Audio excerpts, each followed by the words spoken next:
Au nom du Père, du Fils et du Saint-Esprit. Amen. Mes très chers frères et sœurs, je vais vous faire sourire, mais j'ai une mauvaise nouvelle à vous annoncer. Je connais Sainte Thérèse de l'Enfant Jésus depuis que j'ai l'âge de 6 ans.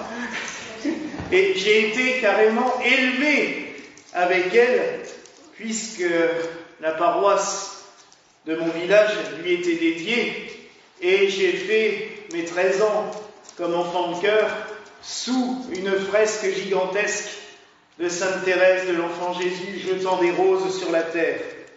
C'est pour vous dire l'affection que je lui porte. Et il faut bien reconnaître que on s'attache à cette petite sainte. Et quand on voit la dévotion qu'il y a envers elle dans le monde entier, on peut bien se rendre compte à quel point elle a une portée phénoménale. Une telle portée qu'elle est devenue la patronne des missions, alors même qu'elle n'a jamais quitté son couvent de Lisieux. Mais je vais y venir tout à l'heure. Il faut aussi reconnaître que comme quand on aime quelqu'un, il y a des moments où on s'en éloigne avec une certaine révolte. C'est un petit peu ce qui m'est arrivé à plusieurs reprises avec elle. Je l'ai connue, comme je disais, à l'âge de 6 ans, et les dames de la paroisse et notre curé nous racontaient la vie de Thérèse. Née dans une famille orpheline très tôt, mais entourée de l'amour de ses sœurs, de son papa, du reste de la famille. Une vie bourgeoise, aisée. Et puis elle décide à 15 ans d'entrer au couvent. Tout le monde s'y oppose, elle insiste, elle va jusqu'à aller voir le pape pour lui dire « Laissez-moi rentrer au couvent ». Le pape va lui faire une réponse complètement idiote, il faut le reconnaître. « Si votre évêque est d'accord, faites-le ». Mais si elle avait été voir le pape, c'est parce que l'évêque n'était pas d'accord, justement. Bon, mais malgré tout, vu l'acte de confiance qu'elle avait fait en allant à Rome, l'évêque se laisse fléchir et il la laisse rentrer. Il valait mieux, parce que comme elle nous a quittés à l'âge de 24 ans, vous voyez à quel point sa vie religieuse a été extrêmement courte, mais intense. Puis après, il y a eu une espèce de révolte vis-à-vis d'elle, je le reconnais. En voyant d'autres saints, notamment de la même époque, comme Bernadette, qui a vécu vraiment dans une pauvreté extrême et tout, voyant les sœurs de Thérèse toutes devenues religieuses, j'ai pensé, à un moment donné, ouais, enfin, il n'y a pas de quoi devenir sainte non plus. Elle est née dans une famille croyante, aisée, toute la famille est devenue religieuse, toutes les sœurs. Ouais, bon. Et c'était une erreur. Pourtant, j'avais déjà lu son autobiographie parce que si Thérèse est si bien connue, c'est que sa sœur, au sens propre, puisque c'était sa sœur aînée, Pauline, était devenue la prieure du Carmel où Thérèse était rentrée aussi, et elle lui a ordonné un jour d'écrire sa vie. À une jeune fille de 17-18 ans, on se dit mais... Et elle lui a dit si, écris ta vie, écris ce que tu penses, écris tout ce que tu ressens. Je l'avais lu étant jeune, mais bon. Et c'est après un passage dans sa chambre à coucher, en 2000, à Lisieux, que tout à coup, je me suis réattaché à elle parce que j'ai compris énormément de choses. Oui, les apparences font qu'elle aurait pu et qu'elle devait devenir une bonne religieuse. Et pourtant, de son enfance, on sait qu'elle était archi capricieuse. Elle le dit elle-même. Elle faisait des colères et des caprices à tout bout de champ. Un soir de Noël, elle a fait un scandale parce qu'elle n'avait pas reçu le cadeau qu'elle voulait. Plus tard, elle dira que ça l'a fait réfléchir parce qu'elle s'est dit, bah oui, on ne peut pas toujours tout avoir quand on veut et comme on veut. Elle va subir une dépression nerveuse extrêmement grave. Forcément, sa mère est morte quand elle était toute jeune. Par la suite, elle va perdre ses sœurs, l'une après l'autre, qui vont partir pour le Carmel. Et c'est notamment quand Pauline, sa sœur aînée, va partir au Carmel, qu'elle va subir un martyre spirituel, un martyre moral, puisqu'elle perd sa deuxième maman. Elle avait choisi sa sœur aînée comme sa deuxième maman, et sa deuxième maman s'en va. Elle se sent abandonnée. Et elle va tomber dans une dépression nerveuse qui va faire qu'elle va être couchée pendant 1 an, sans pouvoir... Il n'y a plus rien qui l'intéresse, plus rien ne lui plaît. Et c'est par un miracle de la Vierge Marie qui va...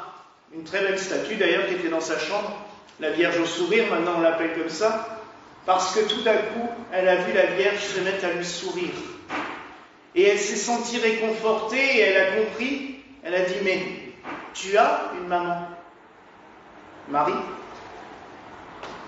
Et elle lui écrira d'ailleurs plus tard un poème magnifique, Pourquoi je t'aime, ô Marie, parce qu'elle a compris que, quoi qu'il se passe sur la terre, au ciel on a toujours des aides et des soutiens, et Marie était là pour elle. Par la suite, elle va vouloir rentrer au couvent. Tout le monde va dire c'est un caprice, elle veut faire comme ses sœurs, puis comme ça elle sera à nouveau protégée par ses sœurs. C'était mal connaître la vie des carmélites, parce que c'est une vie extrêmement dure. La grande Sainte Thérèse d'Avila, avait fait une règle assez stricte. Elle, c'était une femme forte, alors elle a posé une vie assez dure à ses filles. Thérèse va partir en pèlerinage à Rome, en passant par des lieux connus en France, et notamment la basilique de Notre-Dame des Victoires à Paris, qui garde son souvenir, et à chaque fois que je vais y prier, je ne manque pas d'aller dans la petite chapelle du fond où il y a des reliques de Sainte Thérèse, et de ses parents aussi maintenant, qui permet de se souvenir que dans ce lieu, Thérèse a prié. Elle a prié au Sacré-Cœur aussi, qui était en construction, il n'y avait que la crypte, mais elle a fait l'adoration du Saint-Sacrement au Sacré-Cœur. Et elle part à Rome. Elle a une vision assez étonnante du pape Léon XIII. Ça fait 2 fois que je parle de lui en 2 jours, c'est inquiétant. Mais elle a une vision assez étonnante de lui, parce qu'en sortant, quand on va lui demander qu'est-ce que tu as pensé du pape, elle dit on dirait une momie.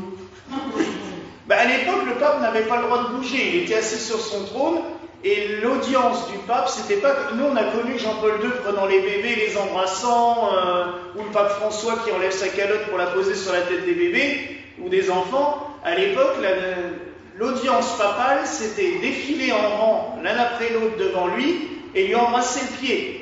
C'était tout. Déjà le fait d'embrasser le pied, ça fallait quand même... Bon. Non, mais c'est pour montrer à quel point la déviance de l'autoritarisme, des fois, va loin. On embrassait le pied du pape. Bon, Thérèse a osé. Elle était forte quand même aussi, parce que elle s'est relevée, elle dit « Mais Saint-Père, moi je veux devenir religieuse, laissez-moi rentrer au couvent. » Tout le monde qui hurle à côté « Non, faut pas lui parler, faut pas lui parler. » Et le pape qui lui fait cette réponse « Si votre évêque est d'accord, vous y entrerez. » Oui, bon. Mais elle a osé, elle a été plus loin. Elle rentre à Lisieux, on lui donne l'accord de rentrer au monastère. La vie des carmélites était très compliquée. C'est des petites communautés, très petites, elles sont généralement entre 12 et 15, mais pas plus. Les carmels sont toujours très restreints. Avec des horaires à l'époque extrêmement stricts. On se lève la nuit pour faire les vigiles. On ne se parle que très rarement. Souvent, on s'écrit des petits mots d'une sœur à l'autre. C'est pour ça qu'on a gardé beaucoup de correspondances de Thérèse, puisqu'elle écrivait des lettres aux religieuses qui étaient dans le même couvent qu'elle. Il n'y avait pas d'études, proprement dites. Les sœurs, à l'époque, n'avaient pas le droit de lire la Bible. Elles avaient des extraits des évangiles, même pas tout, des extraits. Un petit livret qu'elles avaient sur elles. à part les prédications et la messe, mais comme la messe était en latin, on ne comprenait même pas l'évangile qu'on lisait, parce qu'à l'époque on lisait encore aussi les lectures en latin. Vous auriez l'air fin si on vous faisait les lectures en latin, tiens, dimanche. Moi aussi d'ailleurs, hein, parce que je comprends quand même pas tout. Donc, extrêmement réduite. Et pourtant, elle va écrire des lignes merveilleuses dans son journal, où elle va montrer des souffrances qu'elle vit. Il y en a une qui est assez connue, c'est que les 3 dernières années de sa vie, Thérèse a l'impression d'avoir perdu la foi. La nuit totale. Et elle le dit, je me force à prier, je me force à écrire des poésies, des prières, mais je ne le ressens plus. Plus elle va souffrir très vite de la tuberculose, cette maladie qui l'emportera à 24 ans. Ça va être un vrai martyr. C'est pour cela, dans le chant d'entrée, on chante sur la croix sanglante du Timola nuit et jour, parce que la tuberculose, c'est d'avoir l'impression d'étouffer en permanence. C'est ce que le Christ a ressenti sur la croix. Restez les bras écartés pendant un moment, vous sentez vos poumons qui commencent à avoir du mal à respirer. Le Christ, c'est ce qu'il a vécu. Et Thérèse, par sa maladie, a vécu cette souffrance au plus profond d'elle. Mais elle va continuer. Et c'est même là, étonnamment, qu'elle va écrire les plus belles phrases, les plus beaux poèmes. Moi, si j'avais commis tous les crimes possibles, je garderais toujours confiance en Dieu, car je sais que mes péchés sont comme des grains de sable devant l'immensité de l'océan de l'amour de Dieu. C'est merveilleux. Elle a toujours ressenti l'amour de Dieu partout. Elle avait aussi pris, en tant que marraine, des prêtres. On faisait beaucoup ça à l'époque. On attribuait dans les couvents de sœurs cloîtrées à chaque sœur 1 ou 2 prêtres à qui elle écrivait pour les encourager, pour les soutenir. Elle a pris sous son aile notamment Théophane Bénard, qui est devenu un saint, plus tard un saint martyr, puisqu'il est mort martyr en Asie. Elle va prier pour ses missionnaires, elle va les soutenir. Elle va prier aussi pour tous les prêtres. J'ai oublié aussi de dire qu'à l'âge de 14 ans, elle a prié pour un condamné à mort, Pranzini. C'était une affaire qui a fait sensation à l'époque. Il avait fait un meurtre dans des conditions vraiment terribles, et dans les journaux de l'époque, c'était un peu le fait divers à la une pendant plusieurs semaines, puisque je vous rappelle qu'à l'époque, contrairement à maintenant, où quand on arrête quelqu'un, les procès sont 3-4 ans après, à l'époque, la justice était assez expéditive. Le gars a été arrêté pour meurtre, on va dire, le 1er octobre. Le 1er décembre, il avait déjà la tête coupée, parce qu'il y avait eu procès et condamnation à mort entre-temps. C'était extrêmement rapide et expéditif. Ce qui fait que d'ailleurs, ça ne laissait pas de place s'il y avait eu des circonstances atténuantes ou même s'il était innocent. On n'avait pas le temps de réfléchir à l'époque. Mais ce prisonnier avait avoué. C'était lui qui l'avait fait. Et dans les journaux, on a relaté le fait qu'il refusait obstinément la visite des prêtres. Il ne voulait pas parler à un prêtre, il ne voulait pas se confesser, il refusait totalement l'amour de Dieu. Et Thérèse a prié pour lui, a prié très fort. Et elle a été soulagée parce qu'elle a appris que la veille de son exécution, il a demandé à parler à un prêtre. Il s'est confessé, il a reçu l'absolution et il a embrassé le crucifix. Et Thérèse s'est sentie soulagée pour lui. Et c'est ce qui fait aussi qu'on parle souvent de Thérèse comme une apôtre de la miséricorde de Dieu, parce qu'elle a prié pour que justement Pranzini reçoive la miséricorde de Dieu, son pardon. Elle va prier. Des fois, on va même la faire prier pour des choses. On a découvert dans les archives qu'à l'époque, puisque c'était la période où l'église gallicane grandissait, on l'a fait prier à l'époque pour que les prêtres gallicaux reviennent à Rome. Le père Loison notamment. Et elle écrit dans une de ses lettres, je dois prier pour ce prêtre pour qu'il revienne à la communion du pape. Ça fait sourire parce que elle obéissait. Si sa mère supérieure lui disait « faut prier pour ça », elle priait. Elle ne savait pas forcément le fondement. Il y a une autre chose aussi qu'elle a écrit à plusieurs reprises parce que par la suite, il y a sa petite sœur qui est rentrée au couvent aussi, Céline, sœur Marie de la Présentation. Et elle écrivait beaucoup à sa sœur. Et Thérèse a dit des choses merveilleuses, et notamment une chose.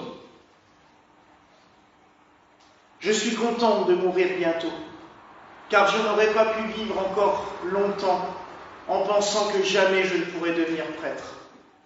Thérèse de Lisieux voulait devenir prêtre, elle l'a dit à plusieurs reprises, elle l'a écrit souvent. C'est pour ça qu'elle priait avec un tel amour pour les prêtres, parce qu'elle-même aurait tellement voulu pouvoir célébrer la messe.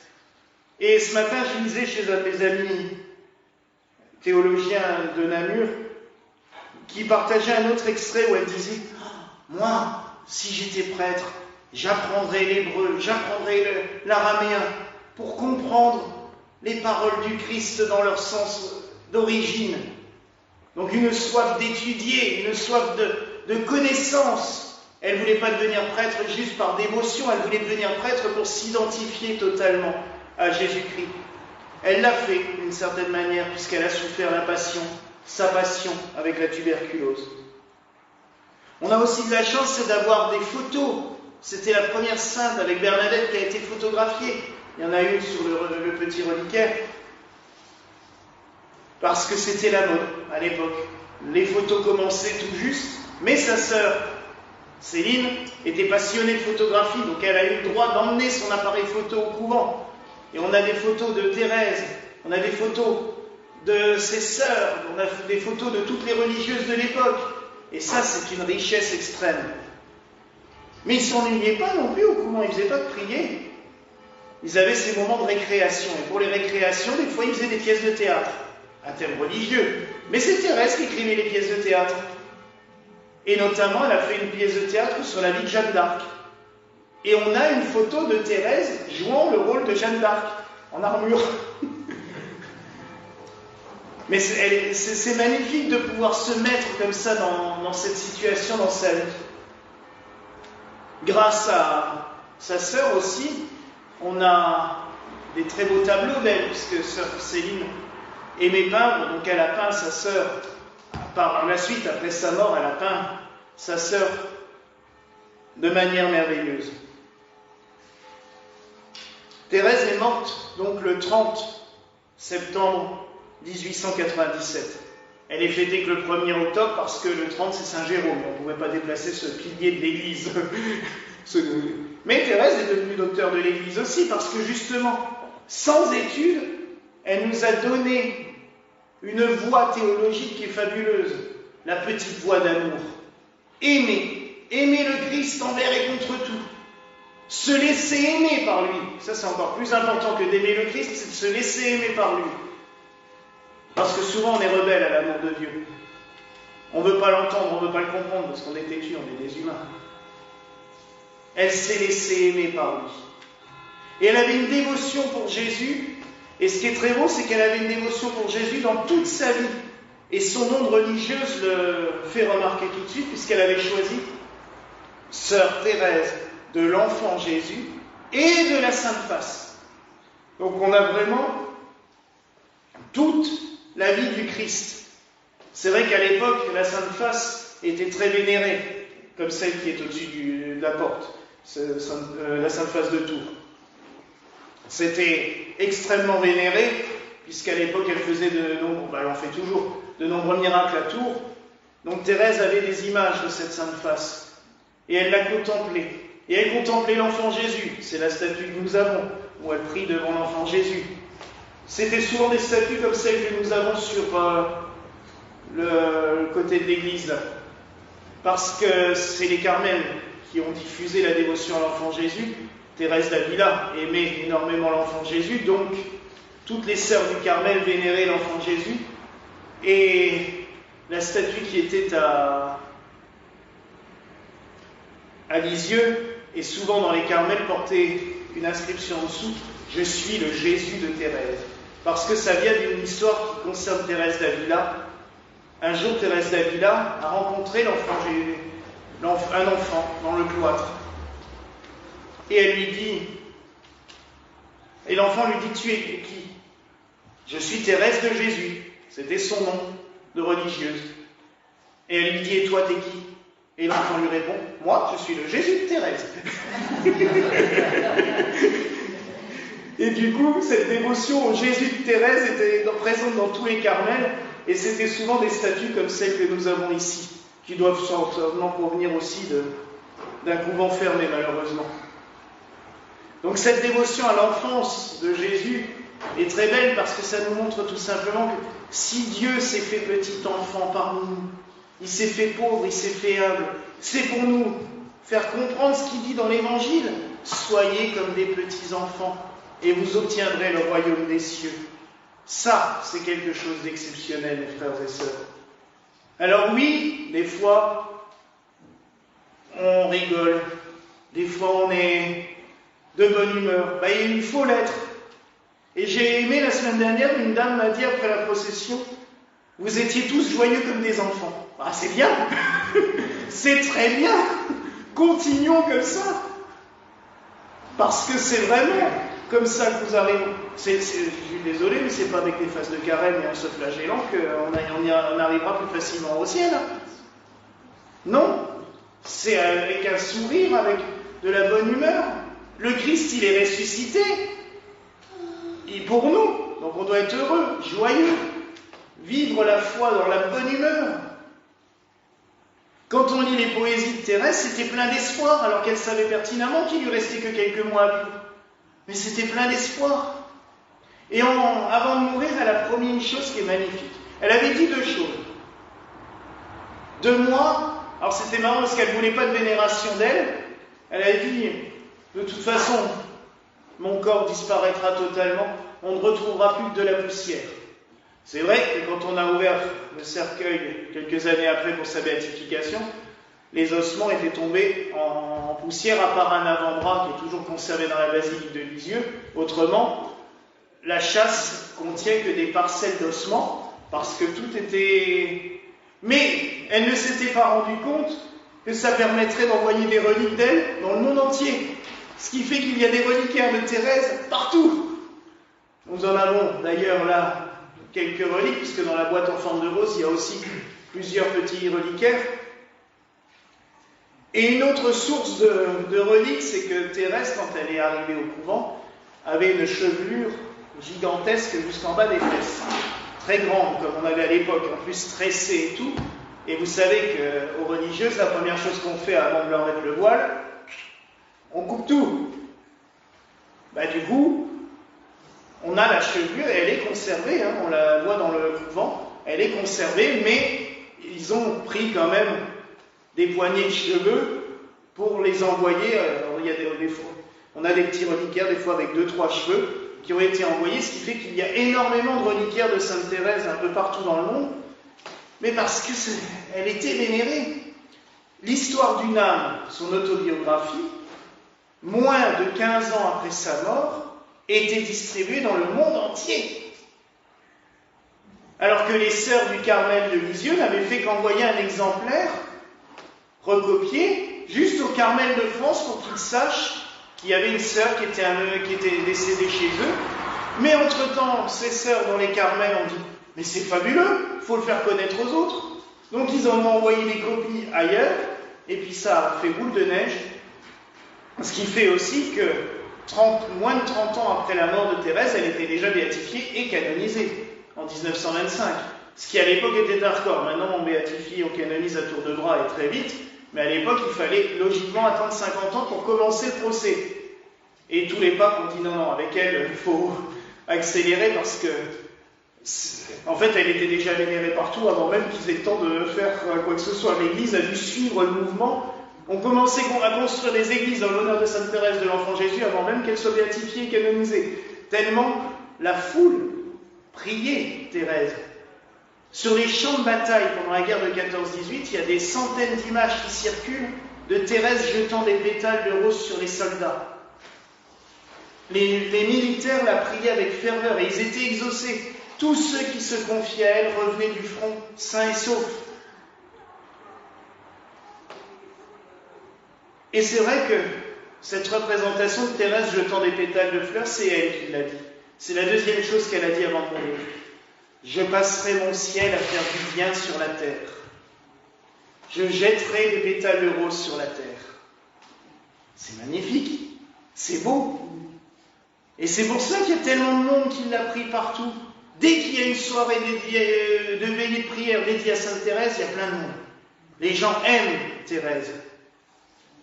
Et c'est pour cela que maintenant, je vais bénir ces pétales de rose. Vous en emmènerez, vous pourrez même en distribuer autour de vous, en l'honneur de Thérèse, afin qu'elle nous donne aussi ses grâces, toutes les grâces qu'elle veut bien donner de la part de Dieu. Elle l'a tellement aimé, elle a tellement vécu en union avec lui, qu'elle ne peut qu'exaucer nos prières. Alors n'hésitons pas à la prier et à la supplier. Voilà la grâce, mes frères et sœurs, que je vous souhaite en ce jour, au nom du Père, du Fils et du Saint-Esprit. Amen.